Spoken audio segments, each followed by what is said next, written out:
Ayun.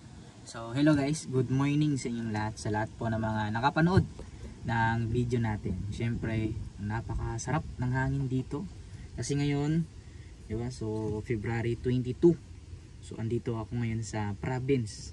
Sa amin. Kasi yun nga, may nangyari sa pamilya natin.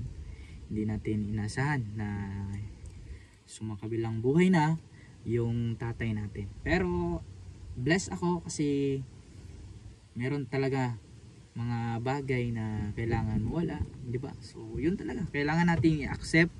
And ngayon, lahat naman din po talaga na mas naniniwala talaga ako na lahat po ng mga bagay na mga nangyari sa atin, sa pamilya natin, sa sarili natin, meron po yung magandang purpose kung bakit po yan talaga nangyari. And sa akin, I know na masakit bilang kuya sa anak ng papa ko, diba? So ako na lang talaga yung inaasahan ng pamilya ko, yung tatlo kong mga kapatid, diba? So ako na lang po talaga yung inaasahan nila. And ngayon nakapanood ka ng video na to, I'm Carl Idrian, isa din po sa mga natulungan ng bagong buhay dito sa ganitong opportunity. So akin lang, be blessed, be thankful every day na ano man yung mga nangyari sa buhay mo, magpasalamat ka lang, diba? So and then kung andyan pa ngayon yung magulang mo, diba? So kailangan mo na mas magsipag pa, sipagan mo pa talaga habang andito pa ngayon sila sa mundong to, nakapiling mo pa sila, diba? Kung isa ka katulad ko na breadwinner sa family, diba? So kailangan mo po talagang mas magsipag pa na habang andito pa ngayon sila sa Pilipinas, andito pa sila ngayon sa mundong to, para sa akin mas magsipag ka na. Kasi hindi natin alam yung panahon, hindi natin alam yung araw na sana lang din po talaga silang kunin ng itaas, diba? So para sa akin, thank you so much po sa papa ko, sa lahat po ng mga sakripisyo na ginawa mo pa. Kung narinig mo to, itong video ko na to, nakita mo to, I know, makita mo talaga itong video na to, diba? So ikaw, thank you so much po talaga sa lahat po ng mga bagay na sinakripisyo mo sa amin, na sobrang sipag mo.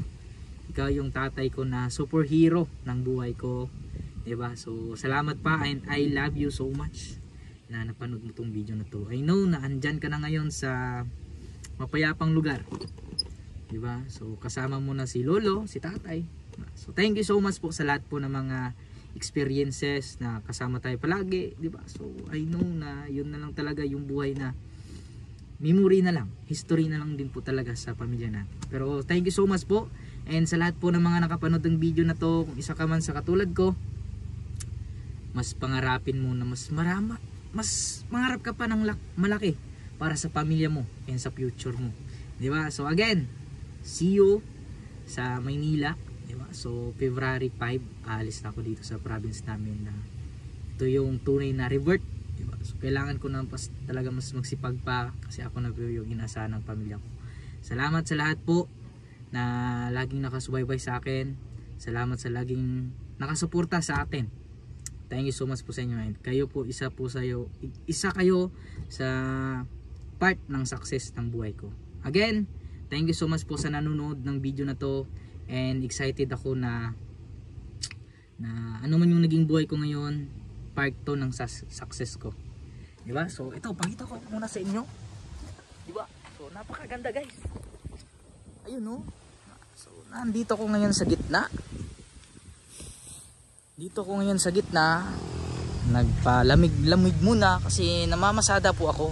Yan, ito po yung tatay ko, ito yung ano ng tatay ko, motor niya or tricab kung tawagin, diba? So again guys, salamat po sa mga nanonood, and see you in the top. Sa lahat po ng mga nakasubaybay sa akin, and excited ako, ano man yung naging success ko, ito din yung maging future ko sa buhay. Okay, see you sa Maynila. Bye bye.